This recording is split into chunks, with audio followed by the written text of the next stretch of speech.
Julie, any follow-up? Sure. The thing that we always need to come back to is that we start the budget process, this next biennial budget, with a $2.5 million structural deficit.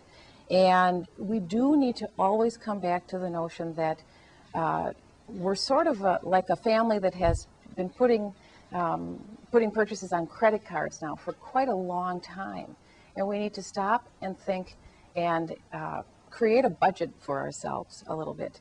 So it's wonderful to talk about adding more money and doing everything, but what we truly need to do is what every family and every business in Wisconsin needs to do on a yearly basis, and that is take a look at the money, the pot of money we have, and see what we can do with it, and find efficiencies. Get these teachers together and talk about the real problems they're facing on a daily basis, and those things that they can target that are not helping the education of students. Get the government off their backs if it's necessary. From the sounds of it, there are regulations and requirements put on teachers that cost a lot of money, don't necessarily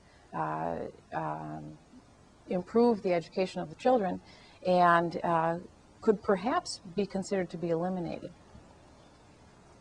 You know, as someone who's worked in government, I'm always get a little skeptical when people say, you know, we need to find efficiencies. Most people I know are working to find those efficiencies. And when I talk to teachers in the area, we're at a point now where teachers are actually providing a lot of their school supplies for their classes because they've run out of funding, or the amount that they're allowed to purchase for their classrooms has been declining. I mean, these things cost real money, and maybe we need to have that discussion as a state. Maybe we feel we're spending too much on education and we should be spending, you know, what Mississippi has. But I don't think that's the way we want to go. These things cost real money. Our test scores provide it, and I think we need to have a realistic discussion about it. If you're going to talk about the deficit, well, the Assembly's been in Republican hands for more than 10 years, and these are the budgets, and this is their deficit. So I think if we really want to address it, let's get some honest dialogue and honest spending decisions.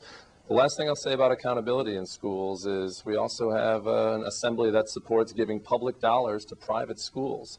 In Milwaukee, some of these schools with no accountability, no test scores, no way to see how these public dollars are being used. So when I hear people talk about accountability in schools, I wonder, why are my tax dollars being sent to schools that we have zero testing for, zero accountability for? And I've had a lot of teachers say they really find that offensive when they hear people talking about accountability in education when we have an assembly that lets that happen. So. Well, my understanding of the school choice program in Milwaukee is that the kids were pulled from failing schools, from the schools that were not serving those students well, and it's actually costing less money. But there's absolutely zero accountability. We don't have test scores. In some of the schools, we found out that people are just starting a school, meaning that I could say, hey, I've got a school at my house, and you know, they're just looking to feed off the public trough. And so, I mean, you know, not all, you're right. There are plenty of private schools that have good quality schools, and some of the school choice program, you know, has worked, but it's really been mixed results down there. And I'm just skeptical of public dollars being used with ways that I can't assess how they're doing. If we are going to have a school choice program, let's at least have some of the same standards that are applied to the public sector investment in schools. And that's fine, but my understanding of the school choice program is that it has been immensely successful for those particular students.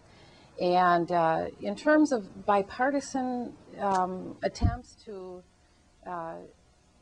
solve the education problems, we do have a lot of money going into education, a lot of money. 9% increase this last year, and 40% of the general fund budget. We need to look at ways to use that money more efficiently. Do you have any specific ideas? I mean, yeah, I mean, I guess that's the thing that's just bankrupt about those statements. I mean, you can't just say we're going to find efficiencies when we're talking about teacher pay being low, when we're talking about teachers providing school supplies. I mean... yes, and I've heard those stories too, but I've also heard different statements from teachers who say, yes, we need to get a group of teachers together. I have a growing list of teachers who would agree to meet with me and talk about some solutions. I truly believe we need to find solutions at the point of service.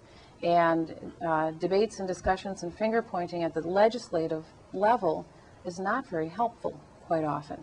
I think we need to go to that level of service and talk to people honestly and openly about what they see and what we can do as legislators to untie their hands and to more effectively educate our kids. Well, again, the Republican budget would have left Oshkosh with $4.2 million less. And if I ask the superintendent, do we have $4.2 million of efficiencies to save?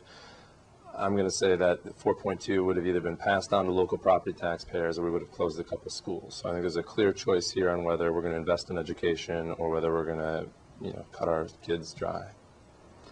Okay.